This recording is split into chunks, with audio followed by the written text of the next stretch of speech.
Hi students, welcome back to our online biology class. Last day we discussed about the structure and the functions of the brain. I hope all the students learned that topic. And today we are going to learn about the structure of the spinal cord. The spinal cord is a continuation of medulla oblongata. I want to say something about the brain and the spinal cord. We know that the impulses reaches the brain. Mainly the impulses from the spinal cord it reaches the brain.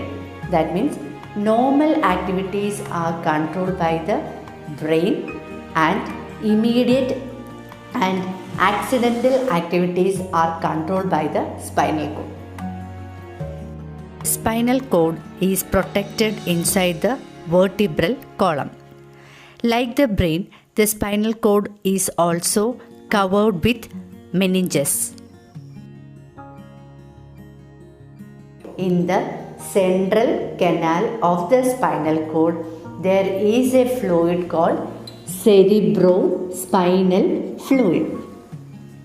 See, what is the peculiarity of cerebrospinal fluid? Yes, it is obtained from the blood and it is reabsorbed into the blood itself.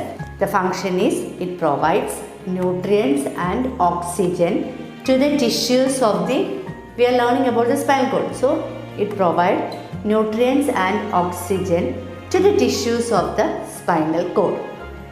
Okay. Next, it reduces the pressure inside the spinal cord. Third one, it protects from external shock. Another peculiarity of spinal cord is that in the brain we learned the grey matter is seen outside and white matter is seen inside. Reverse reaction takes place here. Here white matter is seen outside and grey matter is seen inside. So here you can write a question. What is the difference between brain and spinal cord according to white matter and grey matter? Another peculiarity of spinal cord is 31 pair of spinal nerves are present in the spinal cord. How much? 31 pair. A dorsal root and a ventral root join to form a spinal nerve. Sensory impulses reaches the spinal cord through the dorsal root. Motor impulses go out of the spinal cord through the ventral root. Impulses from different parts of the body are transmitted to and from the brain through the spinal cord.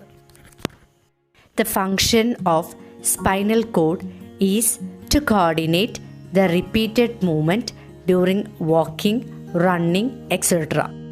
Now look at the video. Watch this. Such instances are very common in our routine life. Here, hand and the spinal cord are connected through nerves. Heat is a stimuli. On contact with the heat, the receptor at the tip of the finger generate stimulus. As a result, impulses are formed. These impulses through the sensory neuron, it reaches the spinal cord. From the spinal cord, the impulses reaches the interneuron which connects both the sensory neuron and motor neuron. It generates quick responses according to the sensory impulse. When these impulses reaches the muscles through the motor neuron, the hand is withdrawn quickly. Thus, the impulses complete the circuit through the spinal cord. The instruction to withdraw the hand comes from the spinal cord. So the response happens quickly. Subsequently, the message reaches the brain. So, the accidental and involuntary responses towards stimuli are called reflex actions and they do not happen consciously. Now, look at the pathway of impulses in a reflex action. Here, heat is the stimuli. When the finger touches the heat, there generate an impulse. These impulses Through the sensory neuron, it reaches the interneuron, which is the connection of both the sensory neuron and motor neuron. And it is the motor neuron which carries information from the spinal cord to the related muscles. As a result, withdraws the hand by the action of the muscles.